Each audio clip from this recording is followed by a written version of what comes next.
Market ഏകദേശം ഇന്നും US 30 കാലത്ത് തന്നെ മാർക്കറ്റ് കുറച്ച് അപ് ട്രെൻഡിലാണ് നിൽക്കുന്നത്. അപ് ട്രെൻഡാണ്.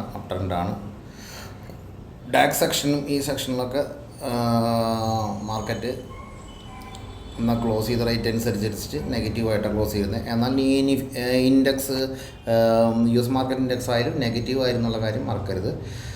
നെറ്റ് ഒരു പോസിറ്റീവ് ട്രെൻഡ് വന്നത് ഒരു ന്യൂട്രലാക്കാൻ പറ്റി മാർക്കറ്റിനെ. അതുപോലെ ഒരുപാട് ഷോർട്ട് ഉണ്ടെങ്കിൽ അതും ഒരു കവറിങ് വരാനുള്ള സാധ്യതയും ഇവിടെ ഉണ്ടാകുന്നുണ്ട്. ഗോൾഡിൻ്റെ ഒരു മൂവ്മെൻറ്റ് ഏകദേശം അതൊന്ന് ന്യൂട്രലൈസ് ചെയ്തിട്ടുണ്ട്. ജസ്റ്റ് പ്ലസ്സേ ഉള്ളൂ.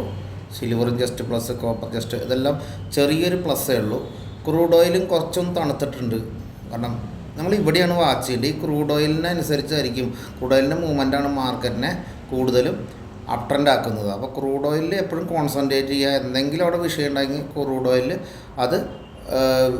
ക്രൂഡ് ഓയിൽ നമുക്കതിൻ്റെ ഡിഫറൻസ് വാല്യൂ നമുക്ക് ഫീൽ ചെയ്യും. ഓക്കെ, ഇത് 15 മിനിറ്റിൻ്റെയാണ് നമ്മൾ എടുത്തിരിക്കുന്നത്. 15 മിനിറ്റിലെ മൂവ്മെൻറ്റ്സ് ഇതാണ് നിൽക്കുന്നത്. ഓക്കെ, അപ്പോൾ ഗോൾഡ് പിടിച്ചവരെ സംബന്ധിച്ചും ഗോൾഡ് ഹൈയിലാണ്, പ്രോഫിറ്റ് ബുക്കിങ്ങും വരാം.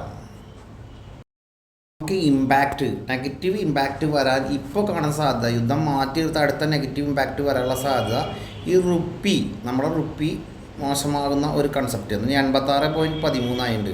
അപ്പോൾ വീണ്ടും ഇതൊരു 87ലേക്ക് പോവുകയാണെങ്കിൽ സ്വാഭാവികമായിട്ടും ബാങ്ക് നിഫ്റ്റിയിലൊക്കെ ഒരു സെല്ലിങ് ഉണ്ടാവാൻ സാധ്യതയുണ്ട്. അപ്പോൾ എനിക്ക് തോന്നുന്നു നമ്മൾ ബാങ്ക് നിഫ്റ്റി ബൈ ചെയ്യുന്നത് ഒന്ന് കുറയ്ക്കുക, അതിന് പകരം നിഫ്റ്റിയിലേക്ക് മാത്രം കോൺസെൻട്രേറ്റ് ചെയ്യുക. കാരണം ബാങ്ക് നിഫ്റ്റി ഈ പറഞ്ഞ പോലെ നമ്മൾ ഇന്ത്യൻ റുപ്പി മോശമാവുകയാണെങ്കിൽ അതിന് നെഗറ്റീവ്സ് അടിക്കും. അതുകൊണ്ടാണ് മോശമാവണമെന്ന് പറഞ്ഞ പോലെ തന്നെയാണ് US ഡോളറും ഡൗൺ ആവുന്നത്. അപ്പോൾ ഇതിനെ ശരിക്കും പറഞ്ഞാൽ അത് സപ്പോർട്ട് ചെയ്യും.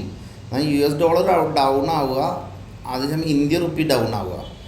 അപ്പോൾ ഇത് രണ്ടും നോക്കുമ്പോൾ ഇത് വലിയ നഷ്ടം, ഈ പെട്ടെന്ന് റുപ്പി കയറി പോകാതിരിക്കാനൊരു കാരണമാവും, അല്ലെങ്കിൽ റുപ്പി മോശമാവാതിരിക്കാനുള്ള കാരണമാവും ഇത് നിൽക്കുന്നത്. എങ്കിലും നമ്മൾ കോൺസെൻട്രേറ്റ് ചെയ്ത് നിൽക്കണം. എപ്പോഴാണ് തലതിരിക്കുക എന്ന് പറയാൻ പറ്റില്ല. എന്തായാലും നമ്മൾ ശ്രദ്ധിക്കേണ്ടത് ബാങ്ക് നിഫ്റ്റിയാണ്. ബാങ്ക് നിഫ്റ്റി കുറച്ച് എനിക്ക് തോന്നുന്നു ഈ കാലത്തെ ഓപ്പണിംഗ് ഹൈ കഴിഞ്ഞാൽ പിന്നെയും കിടന്ന് വേറക്കാൻ സാധ്യതയുണ്ട്.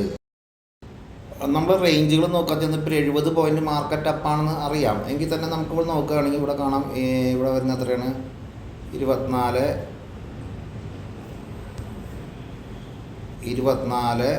ക്ലോസ് ചെയ്യുന്നത് 24,800. അപ്പോൾ ശരി, ഓക്കെ, 24,800.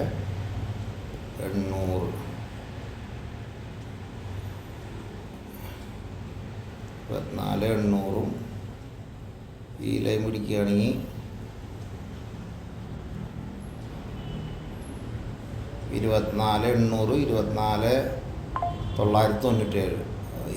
അപ്പോൾ 800ഉം 200, അപ്പോൾ 200 പോയിൻറ്റിൻ്റെ ഒരു അപ് ട്രെൻഡ് കാണുന്നുണ്ട്. കാരണം ഈ ലൈൻ മുട്ടുന്നതുകൊണ്ട്, കാരണം ഇവിടെ വരുമ്പോൾ സെൽ ഓഫ് വരും.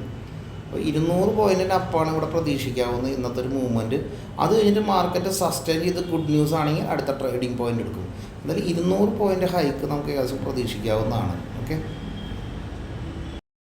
സെയിം ഡേയിൽ ഏർലി മോർണിംഗിൽ ഉണ്ടാക്കുന്ന ഈ വീഡിയോ നിങ്ങൾക്ക് ഇഷ്ടപ്പെട്ടിട്ടുണ്ടെങ്കിൽ തീർച്ചയായും സബ്സ്ക്രൈബ് ചെയ്യുക, അതുപോലെ തന്നെ ഷെയർ ചെയ്യുക. താങ്ക്